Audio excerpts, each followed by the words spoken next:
huko hilo bosi. Nataka na magani. Mambo iko sawa. Mwacha hiyo kitu fresh kabisa. Kwa hiyo unaona nani? Nakuja kuchapa show hiyo. Ile show noma sana. Sijui kama ushaisikia familia TV. Unasikia kwa mtandao huko mingi huko. Ile familia TV. Wacha tupite sisi kwanza. Ya. Je, tuwaruhusu wapite. Tuwaruhusu. Ni sawa sawa umerudi? Sawa sawa. Karibu sisi tunapima joto. Hiyo inaitwa temperature. Ya unaanza nipima basi. Alafu tuone. Wewe ni mkono ama ni huku? Unapima kichwa. Kama umekunya barafu ama uko mzuri. Hiyo ni 36.4. Hapo niko fresh. Alafu tunaona sanitizer.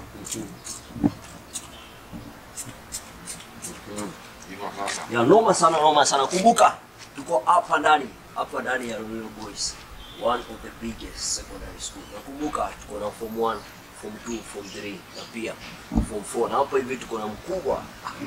Yule amenikaribisha na leo hivi tunaenda kufanyia yule deputy principal, tunaenda kufanyia interview hapa ndani. Na mambo itakuwa shwari sana. Cheki interview itakuwa moto kama pasi.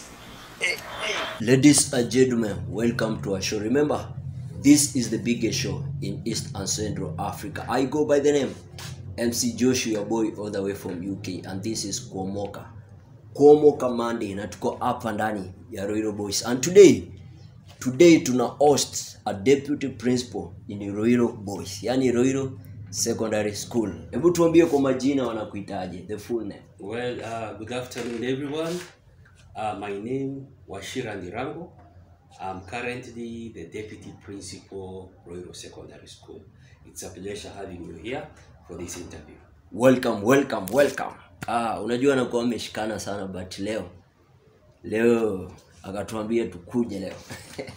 Yeah, so Mr. Deputy Principal, kumekuwa na maswali mingi pale kwa social media. Unajua nilikuwa nimepost nikasema leo tunakuleta kwa show.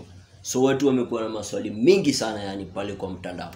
So kuna mmoja ameuliza hivi, how do you motivate your staff? Well, staff motivation, especially to do with the teachers, is something that is very complex. Currently we are having a staff of 31 teachers, and we also have some teachers on teaching practice. Now when it comes to motivating the teacher, this is something that we do every day.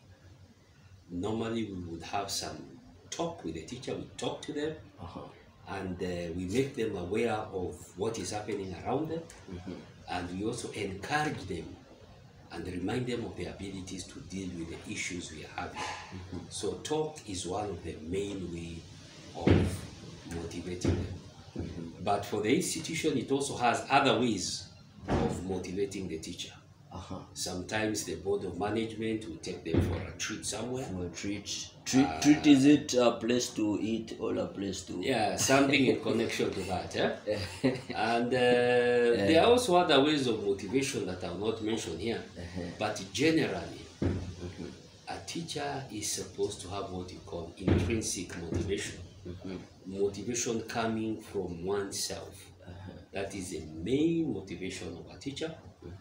And also, the fruits of your work will motivate you. Whenever you are successful as a teacher, in any measure, you get that motivation. So ours is just to remind the teachers of their achievement, and this is their greatest motivation. Wow, it's a good thing to be in the Royal Boys as a teacher. Another question from someone from IG. What does a deputy principal do?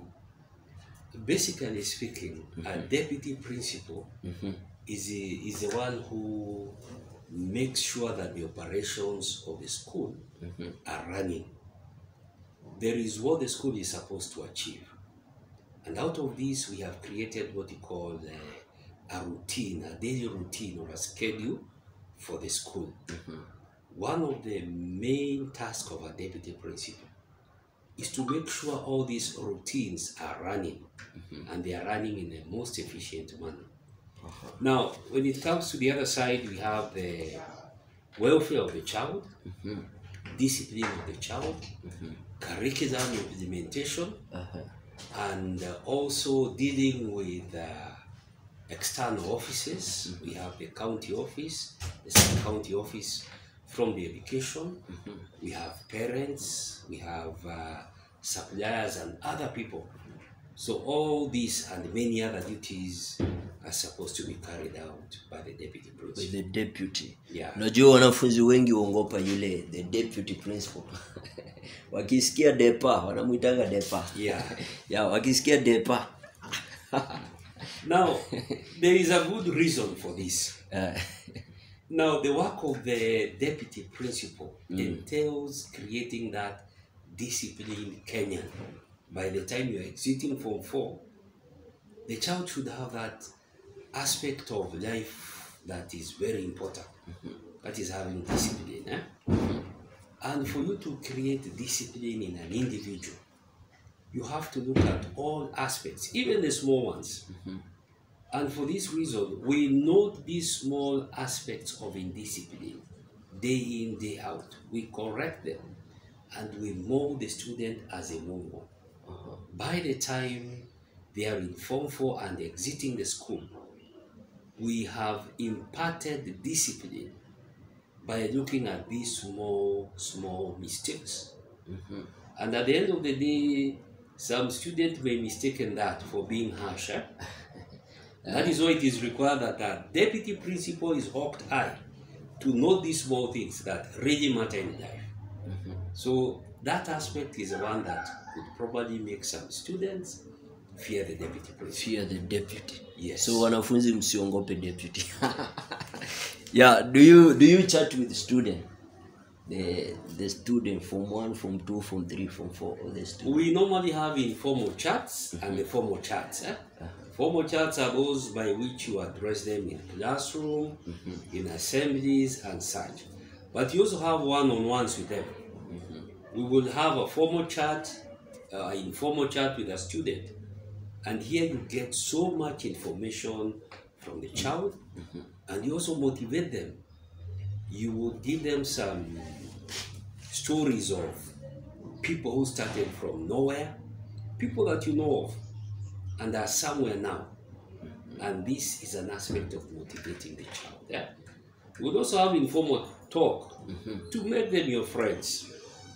For example, when they're having a football match, you find your way into the crowd and you're where they are supporting their team. So you are a fan of the football.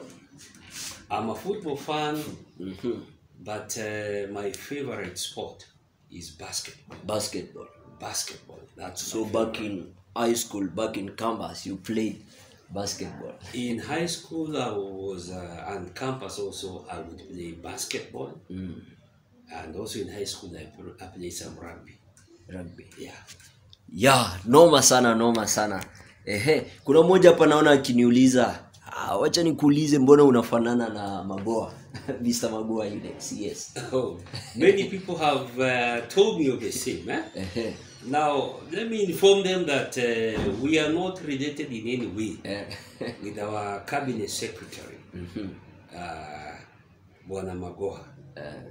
But we really like him. We like the way he works. We know he's taking the education sector somewhere. He has done so much for our country, and we pray that he continues being the cabinet secretary because he has brought some good changes. And we know with his leadership, we are going somewhere. So we pray for him that he continues in the same spirit. Yes. Nice one. Now there is Corona. So what about the new normal? How do you cope up with the new normal? Now, this is one of the most challenging aspects in the education sector. Corona has brought so many changes here. The new normal is not a normal. We have not accepted it as a normal as a country because some of the people are not adhering to the COVID protocols. As soon as things start getting better, you find that some Kenyans also react relaxes. They relax on the adherence of the COVID protocol. And this has posed great challenges. Currently, we're having the third wave coming up. And you have to keep on insisting to our students to wear masks, to wash their hands, to maintain to sanitize. distancing. You know, we have And also to sanitize, sanitize. We have to sanitize. And also to sanitize. So this aspect alone of adhering to the COVID protocol is a big challenge. And it has not been accepted by everyone. If it were accepted by everyone, we will not be going into the third wave of coronavirus infection. Now, the other aspect has to do with the social effect that has come up from COVID. Now, when the learners were at home for the 9 months, some of them picked very bad habits, which they have brought to school. So we are also dealing with these challenges, which include drugs, participation in crime and crime gangs. We also have some of the learners having been abused at home. They have suffered various types of abuses at home. They have gone through some form of difficulties, and the teacher has to deal with this child in school. So these are some of the challenges we're having, and especially the financial part. Some of the parents' sources of income were cut off by the COVID crisis. And the same children are coming back. The funding is a big challenge for them. So school fees is also an issue. Yes. Yeah. So what else do you do? What else apart from being a deputy principal? What else do you do? I'm also a mathematics teacher. Mathematics. And I'm also a physics teacher. I teach mathematics and physics. Normally when I'm not administering, I'm in class teaching and preparing for the lesson, and then teaching, marking books, marking exams, and so forth. So deputy principal anakuwa na kazi mingi sana. Yes, you so have, a teacher. Yeah. So what about the family? Are you married? Yes, I'm married. I'm a husband. I'm a father, and I'm also a church elder. Church elder. Yes, I'm a born wale wazee wa kanisa, wale wanamuanga. I am a church elder. I serve at ACK St. John's, Kiamba. Yeah, that's where I serve. Yes. Nice one. Naona mwingine akiniuliza pale nikuulize, your priority in this position of deputy principal, your first priority. Okay, the first priority. Our core role here is curriculum implementation. We have a curriculum to implement. We have to make sure we have implemented this curriculum in the most efficient manner. We have to achieve the national goals of education. We also have to achieve the specific goals for the various subject areas. Other than that, developing talent of the children we have here, and making sure they are disciplined, they have gone through their secondary school course. And at this time of the coronavirus crisis, the safety of the learner is, and also the teachers, is of paramount importance. Yes. Nice one. You know, they are students who are looking after you. Yani you are their mentor. Yes. So can you tell us your journey ndio ukuje ukawa the deputy principal, your journey? Yani ulianza aje ndio ufike huko? Well, I've been a teacher for a long time, even before some of you are born. I started my teaching career way back in 1995. 1995. We were born 1995. After graduating from Kenyatta University with honors as a maths physics teacher. I have even taught abroad for about 2 years. Abroad, outside country? Outside the country. I had my tour. I taught for 2 years. Came back to the country. I've been teaching mathematics and physics. And I've gone through the various cadre of promotion. I have been a class teacher. I have been a house master. I have been a senior form master. I've also served in other areas like the school improvement programs. I've been in various committees. I've been a basketball coach where I took my team quite far. I've also been an ardent chess player, and I've taught some students how to play chess. I've served in various capacities in various departments, in various schools. And my last posting was in Kiambu High School, where I served as a senior house master.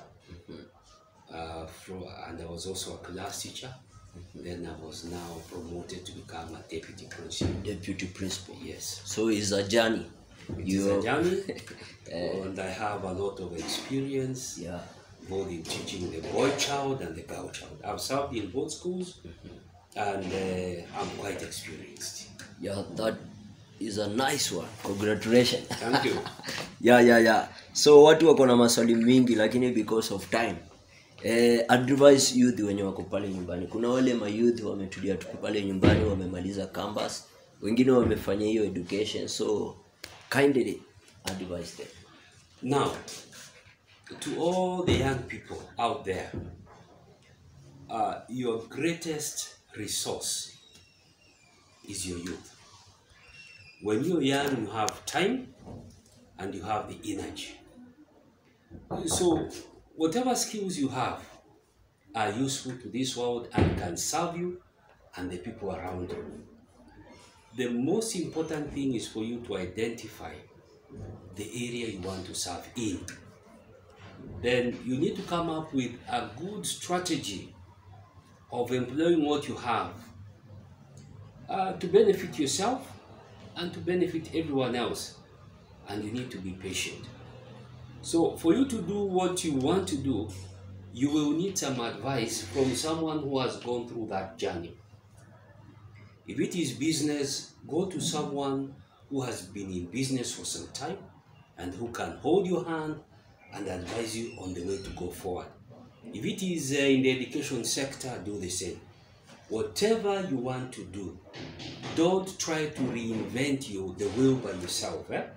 Get someone to hold your hand and that person to guide you into what you want to achieve. Otherwise, when you try to do it yourself, it becomes so difficult. We all need help. Seek help from someone who has ever done it and who is ready to help you, and I assure you success will come your way. Yeah, that great words, yani. Hizo word ni tunasemanga noma sana. Yeah, so kuna moja hapa anatry kuuliza hivi, sijui hii swali anauliza hivyo kwa nini, ati ndio upate kazi lazima ufanye connection. Do you believe in that? Now, to get a job in any sector, you might need connection or you might not need it. But we normally say it is good to create a network, both professional and social network. The more people you know, the more opportunities that will come your way in the various sectors in which they serve. If I am a teacher and we need a teacher in this school, we urgently need one. Obviously, I will put it in my social network, and if you're in that network, you may end up benefiting. So what they are saying is partly true. You may need to know someone, but you must be in a network for those benefits to come. Not necessarily someone big, but you need to be connected by knowing other people. So as you are growing up in whichever area you are, those are great words. Yani hayo ni maneno matamu, naweza tumia word matamu ama noma sana. Kwa hivyo unaweza tuambia your social media platform? I am on Facebook. I'm on Twitter, but I have switched off from Twitter for some time. Twitter. And I also do WhatsApp, but mostly Facebook and WhatsApp. Uko unajiitaje? For if you want to find me on Facebook, I am Wachira Ndirango. Wachira. Wachira Ndirango. Zote hadi WhatsApp. Even on WhatsApp, those are my names. You find me. Mbona ukatoka Twitter? Unajua president alituambia recently alitoka Twitter. Now I went out of Twitter because I found it irrelevant to what I was doing at this time. And I decided to stick to one social media group of Facebook instead of having two. Yeah. This one serves my purpose very well. Yes. Wow, what a great show. Hapa ndani ya Royal Boys. Tunashukuru sana. Thank you for your time. Ndio saidi ya corona. Salamu ni hiyo. I also appreciate you for your time, and I thank all those who are listening to us. I encourage them to pursue the objectives despite what we're having right now, the COVID crisis.